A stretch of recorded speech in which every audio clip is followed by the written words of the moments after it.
നാട്ടിൽ എൻ്റെ വീടിൻ്റെ പിന്നാമ്പുറത്തു കൂടിയാണ് പാർവതി പുത്തനാർ ഒഴുകുന്നത്. ആറെന്നാണ് പറയുന്നതെങ്കിലും അതൊരു തോടാണ്. ഏതാണ്ട് 2 നൂറ്റാണ്ട് മുൻപ് പണി കഴിപ്പിച്ച മനുഷ്യനിർമ്മിതമായ കനാലാണ് പാർവതി പുത്തനാർ. TS കനാൽ എന്നറിയപ്പെട്ടിരുന്ന തിരുവനന്തപുരം മുതൽ ഷൊർണൂർ വരെയുള്ള ജലപാതയുടെ ഭാഗമായിരുന്നു ഈ കനാലും. പാർവതി പുത്തനാറിൻ്റെ കരയിലാണ് ഞാൻ കളിച്ചു വളർന്നത്. അതിനാലാവണം എന്നും നദികളോട് എനിക്ക് ഇഷ്ടമുണ്ടായിരുന്നു. നദികളെയും നദീതീരങ്ങളെയും ഞാൻ സവിശേഷമായി അനുഭവിച്ചിരുന്നു. ഗൗരവമായി യാത്ര ചെയ്യാൻ തുടങ്ങിയപ്പോൾ മുതൽ കൂടുതലും ചെന്നെത്തിയത് ലോകത്തിൻ്റെ പല ഭാഗത്തുമുള്ള നദീതീരങ്ങളിലാണ്. നയാഗ്ര വെള്ളച്ചാട്ടം കാണാൻ വരുമ്പോൾ ആ ജലപാതം കാണുക എന്നതിനൊപ്പം തന്നെ നയാഗ്ര എന്ന നദിയുടെ അത്രയൊന്നും ശ്രദ്ധിക്കപ്പെടാത്ത മറ്റേതെങ്കിലും ഒക്കെ തീരത്തുകൂടി പോയി നിൽക്കണം എന്ന് ഞാൻ ആഗ്രഹിച്ചിരുന്നു. നയാഗ്ര വെള്ളച്ചാട്ടം ലോകത്തിലെ ഏറ്റവും വലിയ വെള്ളച്ചാട്ടം എന്ന് പറയുമ്പോൾ തന്നെ നയാഗ്ര നദി ഒട്ടും വലിയ ഒരു നദി എന്ന് പറയാനാവില്ല. വെറും 58 കിലോമീറ്റർ മാത്രം നീളമുള്ള ഒരു നദിയാണ് നയാഗ്ര. നയാഗ്ര വെള്ളച്ചാട്ടത്തിൻ്റെ ഏറ്റവും അടുത്തുള്ള പ്രമുഖ പട്ടണമാണ് ബഫലോ. ഞങ്ങളിപ്പോൾ ആ പട്ടണത്തിലാണുള്ളത്. ഈറി തടാകത്തിൻ്റെ കരയിലുള്ള അമേരിക്കൻ പട്ടണമാണ് ബഫലോ. ബഫലോ പട്ടണത്തിൽ ലേക്ക് ഈറിയിൽ നിന്നാണ് നയാഗ്ര നദി ആരംഭിക്കുന്നത്. ആ ഉത്ഭവസ്ഥാനം കാണാൻ വേണ്ടിയാണ് ഞങ്ങൾ ഇവിടേക്ക് വന്നത്. തുടങ്ങുന്ന ഭാഗത്ത് വളരെ വിസ്തൃതിയിലാണ് നദി എന്നതിനാൽ തടാകത്തെയും നദിയെയും നമുക്ക് വ്യക്തമായി വേർതിരിച്ചറിയാനാവില്ല. ബഫലോയിൽ ഈറി തടാകത്തിൻ്റെ കരയിൽ നദി തുടങ്ങുന്ന ഭാഗത്തെത്തിയപ്പോൾ ആ ഭാഗമൊക്കെ ഏറെക്കുറെ വിജനമായാണ് കാണപ്പെട്ടത്. തടാകക്കരയിൽ ഒരു മിലിറ്ററി മ്യൂസിയം കണ്ടു.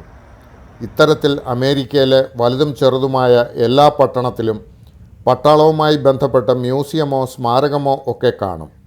ആ സ്ഥലത്തു നിന്നും പട്ടാളത്തിൽ സേവനമനുഷ്ഠിച്ചതും യുദ്ധത്തിൽ കൊല്ലപ്പെട്ടതുമായ പട്ടാളക്കാരുടെ പേരുകൾ കൊത്തിവെച്ച ഫലകങ്ങളും കാണാം. തങ്ങളുടെ സൈനിക ബലത്തിൽ വല്ലാതെ അഭിമാനിക്കുകയും അഭിരമിക്കുകയും ചെയ്യുന്നവരാണ് അമേരിക്കൻ ജനതതി എന്ന് നിസ്സംശയം പറയാം. ആൾക്കാരൊന്നുമില്ലെങ്കിലും തടാകത്തിൻ്റെ തീരവും റോഡിൻ്റെ ഓരവും ഒക്കെ ഒരു ഉദ്യാനം പോലെ മനോഹരമായി മോടി പിടിപ്പിച്ചിട്ടുണ്ട്. ഇത്രയും സുന്ദരമായ തീരത്ത് ഇത്രയും സുഖകരമായ കാലാവസ്ഥയിൽ ഒരാൾ പോലും വന്നിരിക്കാത്തതെന്തേ എന്ന് ഞങ്ങൾക്ക് ആശ്ചര്യമായി. ഒരു പ്രവൃത്തി ദിനത്തിൽ പകൽ നേരത്ത് ഒരു പണിയുമെടുക്കാതെ കാറ്റുകൊണ്ടിരിക്കാൻ മാത്രം ആർഭാടമുള്ള ആളുകൾ ഒരുപക്ഷെ ഇവിടെ ഉണ്ടാവില്ലായിരിക്കാം. ലേക്ക് ഈറിയിൽ നിന്നും നയാഗ്ര നദി ആരംഭിക്കുന്ന ഭാഗത്ത് ഒരു ചെറിയ വ്യൂയിങ് ടവറുണ്ട്. അത് ഉപേക്ഷിക്കപ്പെട്ട നിലയിലാണ്. മാറാല മൂടിയും പൊടിപിടിച്ചും കിടക്കുന്നു. എങ്കിലും ഞാൻ അതിന് മുകളിലേക്ക് കയറി തടാകത്തിൻ്റെയും നദിയുടെയും ദൃശ്യം പകർത്തി. അപ്പോൾ ഇവിടെ നിന്നും ചാടി ആത്മഹത്യ ചെയ്യാൻ വന്ന ഒരാളുടെ ആത്മഹത്യാക്കുറിപ്പും ചുമരിൽ കണ്ടു. അയാൾ താഴേക്ക് ചാടിയിരുന്നോ എന്നൊക്കെ അന്വേഷിക്കാൻ ഒരു സാധാരണ സഞ്ചാരിക്ക് നിർവാഹമില്ലല്ലോ.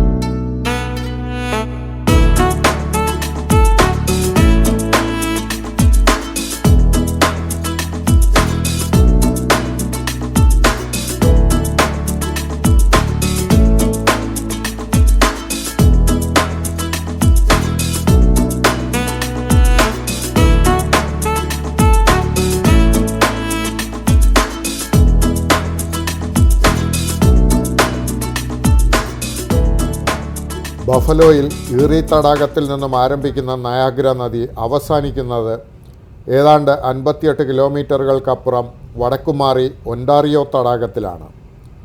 ഈ നദീസഞ്ചാരത്തിൻ്റെ ഒത്ത നടുവിലായാണ് നയാഗ്ര എന്ന വെള്ളച്ചാട്ടം. ഈറി തടാകത്തിൻ്റെയും ഒൻറ്റാറിയോ തടാകത്തിൻ്റെയും മറുകര കാനഡയാണ്. കാനഡയിലെ ഏറ്റവും വലിയ പട്ടണങ്ങളിൽ ഒന്നായ ടൊറോണ്ടോ ഒൻറ്റാറിയോ തടാകത്തിൻ്റെ കരയിലാണ്. ഞങ്ങളിപ്പോൾ പോയിക്കൊണ്ടിരിക്കുന്നത് ഒൻറ്റാറിയോ തടാകത്തിൽ നയാഗ്ര നദി അവസാനിക്കുന്ന ഭാഗത്തേക്കാണ്. നയാഗ്ര നദി തുടങ്ങുന്ന ഭാഗത്ത് ബഫലോ പോലുള്ള അത്യാവശ്യം വലിയ ഒരു പട്ടണമുണ്ടെങ്കിലും നദി അവസാനിക്കുന്ന ഒൻറ്റാറിയോ തടാകത്തിൻ്റെ തീരത്ത് അത്തരം പട്ടണം വികസിച്ചു വന്നിട്ടില്ല. പോകുന്ന വഴിയും ഏറെക്കുറെ വനസമാനമാണ്. പട്ടണമില്ലെങ്കിലും ചരിത്ര പ്രാധാന്യമുള്ള ഒരു കോട്ട ആ തീരമുനമ്പിലുണ്ട് എന്ന് അറിയാം. നയാഗ്ര ഓൾഡ് ഫോർട്ട് എന്ന് അതറിയപ്പെടുന്നു. കോട്ടയാണ് അവിടെ കാണാനുള്ളത്.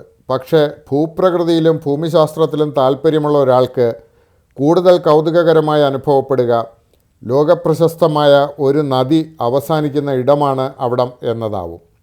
വിശാലമായ ഒരു പ്രദേശത്താകെ പരന്നു കിടക്കുന്നതാണ് ഓൾഡ് ഫോർട്ട് പ്രദേശം. ടിക്കറ്റ് എടുത്ത് വേണം അകത്തേക്ക് കയറാൻ. വളരെ നല്ല രീതിയിൽ ലാൻഡ്സ്കേപ്പ് ചെയ്ത് സംരക്ഷിച്ചിരിക്കുന്ന ഒരു പ്രദേശമാണ് ഓൾഡ് ഫോർട്ട് നയാഗ്ര. കോട്ടയുടെ തടാക തീരത്തോട് ചേർന്ന ഭാഗത്ത് പോയി നിന്നാൽ ഒണ്ടാറിയോ തടാകവും തടാകത്തിൽ നയാഗ്ര നദി വന്നു ചേരുന്ന ഭാഗവും നന്നായി കാണാൻ പറ്റും. നയാഗ്ര വെള്ളച്ചാട്ടത്തിൽ നിന്നും വെറും 22 കിലോമീറ്റർ മാത്രമാണ് ഇവിടേക്കുള്ളത്. വെള്ളച്ചാട്ടം കാണാൻ വരുന്നവർ ഈ കോട്ടയുടെ ഭാഗത്തേക്ക് കൂടി വരുന്നത് വ്യത്യസ്തമായ ഒരു അനുഭവമായിരിക്കും എന്നാണ് എനിക്ക് തോന്നുന്നത്.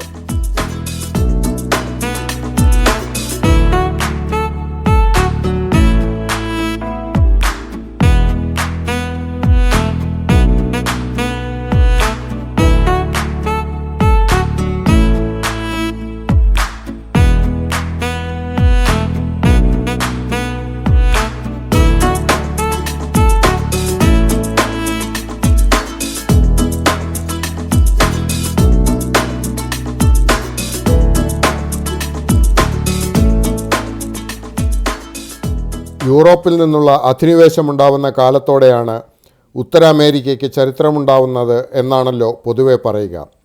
അതിനു മുൻപ് വളരെ കുറച്ച് ഭാഗങ്ങളിൽ അമേരിക്കക്കാരുടെ ചെറിയ സമൂഹങ്ങൾ വസിച്ചിരുന്നുവെങ്കിലും വടക്കേ അമേരിക്കയുടെ ഭൂരിഭാഗം പ്രദേശങ്ങളും ജനവാസയോഗ്യമായിരുന്നില്ല. യൂറോപ്പിനെയും മറ്റ് പുരാതന സമൂഹങ്ങളെയും പോലെ 20ഉം 30ഉം നൂറ്റാണ്ട് മുൻപുള്ള ചരിത്രമൊന്നും വടക്കൻ അമേരിക്കയ്ക്കില്ല. നയാഗ്ര കോട്ടയുടെ ചരിത്രവും കൊളോണിയലിസവുമായി ബന്ധപ്പെട്ടതാണ്. ഫ്രഞ്ചുകാരാണ് ഇവിടെ ആദ്യം ഒരു കോട്ട നിർമ്മിക്കുന്നത്. കാനഡയിലും ഈ ഭാഗത്തുമൊക്കെ ആദ്യമെത്തുന്ന യൂറോപ്യൻ ശക്തി ഫ്രാൻസാണ്. നയാഗ്ര നദിയിലും ഒണ്ടാറിയോ തടാകത്തിലും തങ്ങളുടെ അധീനത ഉറപ്പിക്കാൻ വേണ്ടിയാണ് ഈ കോട്ട അവർ നിർമ്മിക്കുന്നത്. പിന്നീട് കോട്ട ബ്രിട്ടീഷുകാരുടെ കൈവശമായി. അതിനുശേഷം അമേരിക്ക സ്വാതന്ത്ര്യമായപ്പോൾ അമേരിക്കൻ പട്ടാളത്തിൻ്റെ കൈവശവുമായി. അമേരിക്കയുടെ സിവിൽ വാറും സ്വാതന്ത്ര്യ സമരവും ഒക്കെ നമ്മുടെ കാഴ്ചപ്പാടിൽ നോക്കുമ്പോൾ അല്പം സങ്കീർണമാണ്. അമേരിക്കയെ കൊളോണിയൽ ശക്തിയിൽ നിന്ന് മോചിപ്പിക്കാൻ യുദ്ധം നടത്തിയത് അമേരിക്ക എന്ന ദേശത്തിൻ്റെ വംശീയമായ പിൻബലമുള്ളവർ ആയിരുന്നില്ല. ലോകത്തിൻ്റെ മറ്റേത് ഭാഗത്തും സ്വാതന്ത്ര്യ സമരം നടന്നത് അങ്ങനെയായിരുന്നുവല്ലോ. ഇന്ത്യക്കാരായിരുന്നുവല്ലോ ഇന്ത്യയിൽ സ്വാതന്ത്ര്യ സമരം നടത്തിയത്.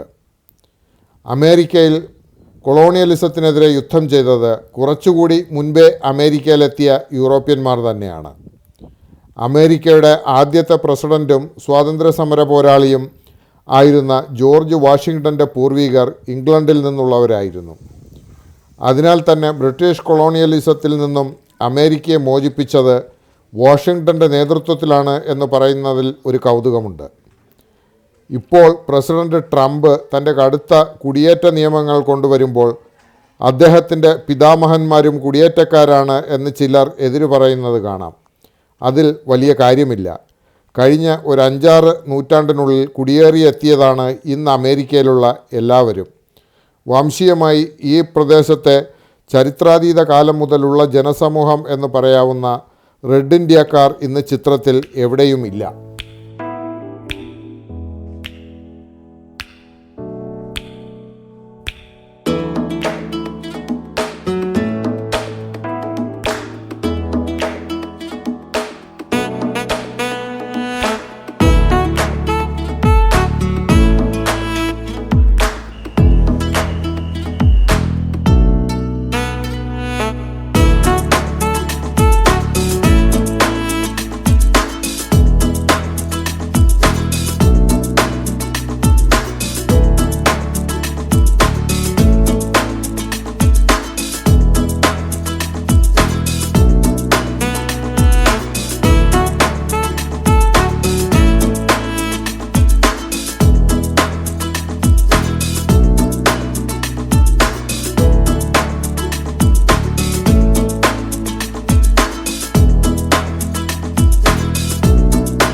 വളരെ തിരക്ക് കുറഞ്ഞാണ് കോട്ടയിരിക്കുന്ന ഭാഗം കാണപ്പെട്ടത്. ഞങ്ങൾ സാവകാശം നടന്ന് കോട്ടയ്ക്കുള്ളിൽ കാണുന്ന 4-5 നൂറ്റാണ്ടുകൾക്ക് മുൻപ് നിർമ്മിച്ച കെട്ടിടങ്ങളും വിശദമായി കണ്ടു. നദിയുടെയും തടാകത്തിൻ്റെയും തീരത്തുള്ള കോട്ടയിൽ കയറി നിന്ന് വിശാലമായ ഒണ്ടാറിയോ തടാകവും അതിലേക്ക് വന്നുചേരുന്ന നയാഗ്ര നദിയും കണ്ടു. ഭൂമിശാസ്ത്രപരമായി സവിശേഷമായൊരു സ്ഥലത്താണ് നിൽക്കുന്നത് എന്നത് സന്തോഷം തരുന്ന കാര്യമാണ്. നയാഗ്ര നദിയുടെ 2 അറ്റവും കണ്ടിരിക്കുന്നു. അതിന് നടുവിലായി വരുന്ന വെള്ളച്ചാട്ടം കഴിവതും സമഗ്രമായി തന്നെ അനുഭവിക്കാൻ ശ്രമിച്ചിട്ടുണ്ട്. വടക്കൻ US-ലെ വളരെ ചെറിയ ഒരു പ്രദേശത്തു കൂടി മാത്രമാണ് ഞങ്ങൾ യാത്ര ചെയ്തത്. ഒരു സാധാരണ സഞ്ചാരിക്ക് സാധ്യമാവുന്ന തരത്തിൽ ആ പ്രദേശങ്ങൾ കാണാനും അനുഭവിക്കാനും സാധിച്ചു. US-ൻ്റെ ഈ വടക്ക് കിഴക്കൻ ദേശങ്ങൾ ആ രാജ്യത്തെ ആകമാനം പ്രതിനിധീകരിക്കുന്നില്ല എന്നറിയാം. എങ്കിലും ഈ 10 ദിവസം മാത്രം നീളുന്ന യാത്രയിൽ അമേരിക്ക എന്ന വിസ്തൃതമായ രാജ്യത്തിൻ്റെ വൈവിധ്യമുള്ള ഭൂപ്രദേശങ്ങൾ കണ്ടു തീർക്കുക സാധ്യമായ കാര്യമല്ല.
ഈ പ്രദേശത്തിൻ്റെ മറ്റൊരു ഭൂമിശാസ്ത്ര പ്രത്യേകത great lakes of north America എന്നറിയപ്പെടുന്ന വലിയ തടാക സമുച്ചയത്തിൽ പെടുന്നതാണ് ഇവിടം എന്നതാണ്. US-ലും കാനഡയിലും പെടുന്ന പ്രധാനമായും 5 വലിയ തടാകങ്ങളെ ചേർത്താണ് great lakes of north America എന്ന് പറയുന്നത്. അതിൽ 2 എണ്ണം നമ്മൾ കണ്ടു കഴിഞ്ഞു. നയാഗ്ര നദി ആരംഭിക്കുന്ന ലേക്ക് ഈറിയും നയാഗ്ര നദി അവസാനിക്കുന്ന ലേക്ക് ഒണ്ടാറിയോയും. ലേക്ക് സുപ്പീരിയർ, ലേക്ക് മിഷിഗൺ, ലേക്ക് ഹ്യൂറോൺ എന്നിവയാണ് മറ്റു വലിയ തടാകങ്ങൾ. വലുത് എന്ന് പറയുമ്പോൾ ഇവയെല്ലാം കൂടി ചേരുമ്പോൾ UK എന്ന രാജ്യത്തിൻ്റെ അത്രയും വിസ്തൃതി ഉണ്ടാവും. അവയിൽ താരതമ്യേന ചെറിയ തടാകങ്ങളാണ് നമ്മൾ കണ്ട ഈറിയും ഒണ്ടോറിയോയും. ഓൾഡ് ഫോർട്ടിൻ്റെ പരിസരത്ത് നിന്നും നയാഗ്ര ഫോൾസിനടുത്തേക്ക് ഞങ്ങൾ മടങ്ങി. നയാഗ്ര ഫോൾസ് പ്രദേശം കഴിഞ്ഞ ഭാഗങ്ങളിൽ വിശദമായി കാണിച്ചു കഴിഞ്ഞു. ആ ഭാഗത്തുകൂടി നടക്കുമ്പോൾ പക്ഷേ അതുവഴിയൊക്കെ ഒരു ടോയ് ട്രെയിനിൽ ആളുകൾ സഞ്ചരിക്കുന്നത് ഞങ്ങൾ കണ്ടിരുന്നു. സമയമുള്ളതിനാൽ അതിൽ കൂടി ഒന്ന് കയറാം എന്ന് ഞങ്ങൾ തീരുമാനിച്ചു. ഇനി അഥവാ ഞങ്ങൾ നടക്കാത്ത ഏതെങ്കിലും വഴിയിലൂടെ അത് പോയെങ്കിലോ എന്ന് വിചാരിച്ചു. എന്നാൽ അങ്ങനെ സംഭവിച്ചില്ല. ഞങ്ങൾ ഒന്നിലേറെ തവണ നടന്നു കഴിഞ്ഞ വഴികളിലൂടെ തന്നെയാണ് ആ വാഹനവും പോയത്. എങ്കിലും അതൊന്നും സാരമുള്ള കാര്യമല്ല.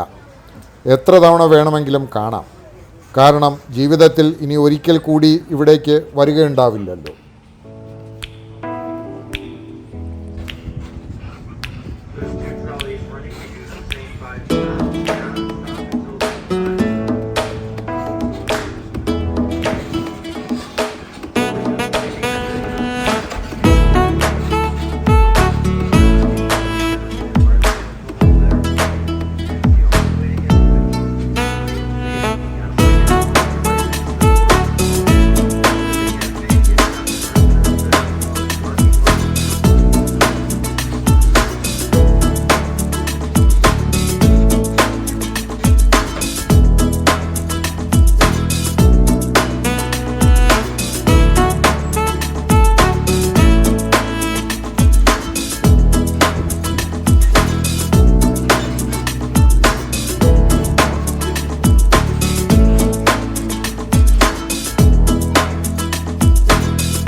ഇവിടെ എത്തിയപ്പോൾ തന്നെ ശ്രദ്ധിച്ചതും കഴിഞ്ഞ ഭാഗങ്ങളിൽ പറഞ്ഞതുമാണ് ഒരു കാര്യം.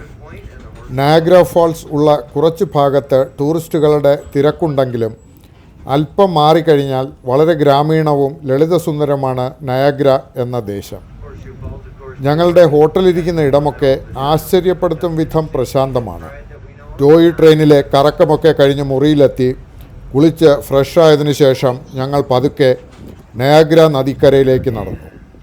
നടവഴിയുടെ വശത്ത് കാണുന്ന പുൽമേട്ടിൽ വാത്തക്കൂട്ടം മേഞ്ഞു നടക്കുന്നു. ആകാശത്തിലും ഭൂമിയിലും സൂര്യൻ അസ്തമിക്കാൻ തുടങ്ങുന്നതിൻ്റെ സ്വർണ്ണവർണ്ണം. നയാഗ്ര വെള്ളച്ചാട്ടം ഉള്ള ഭാഗത്തു നിന്നും ധൂളീപടലം അന്തരീക്ഷത്തിലേക്ക് ഉയരുന്നത് കാണാം. കുറ്റിച്ചെടികൾ പൂത്തുലഞ്ഞു നിൽക്കുന്നു. നദിക്കരയിൽ ഏകാന്തമായി നിൽക്കുന്ന വില്ലോ മരം. അതിനപ്പുറം ഏതാനും മീറ്ററുകൾ കഴിഞ്ഞാൽ താൻ സൃഷ്ടിക്കാൻ പോകുന്ന ഭീകരമായ വെള്ളച്ചാട്ടത്തിൻ്റെ യാതൊരു ലാഞ്ചനയും നൽകാതെ ശാന്തമായി ഒഴുകുന്ന നയാഗ്ര നദി.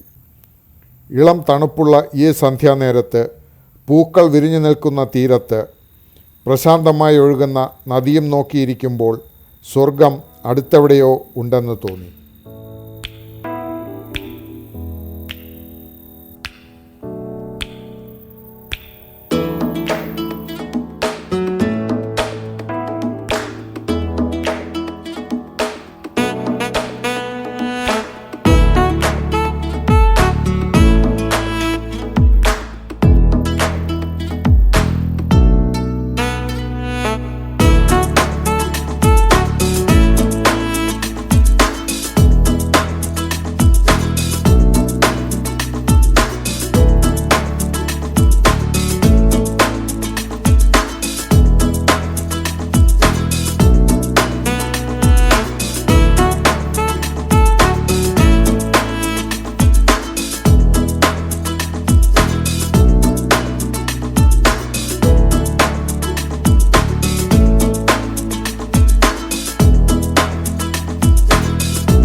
ഈ രാത്രിയും ഞങ്ങൾ നടന്ന് നയാഗ്ര വെള്ളച്ചാട്ടത്തിൻ്റെ അടുത്തെത്തി.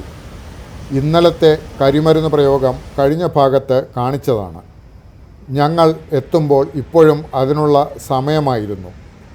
ഇന്നലെ രാത്രി നിന്ന ഭാഗത്തു നിന്നല്ല ഇന്ന് ഞങ്ങൾ അത് കാണുന്നത്. ഇന്നത്തെ മറ്റൊരു പ്രത്യേകത നാളെ ഞങ്ങൾ ഇവിടെ ഉണ്ടാവില്ല എന്നതാണ്. നയാഗ്ര എന്ന ചെറുപട്ടണം നാളെ പ്രഭാതത്തിൽ ടൂറിസ്റ്റുകളുടെ തിരക്കിലേക്ക് ഉണർന്നു വരുമ്പോഴേക്കും ഞങ്ങൾ ഇവിടെ നിന്നും വളരെ അകലെ എത്തിക്കഴിഞ്ഞിരിക്കും. പൊക്കോണോസ് മലമുകളിലുള്ള ഞങ്ങളുടെ അടുത്ത ലക്ഷ്യസ്ഥാനം തേടി.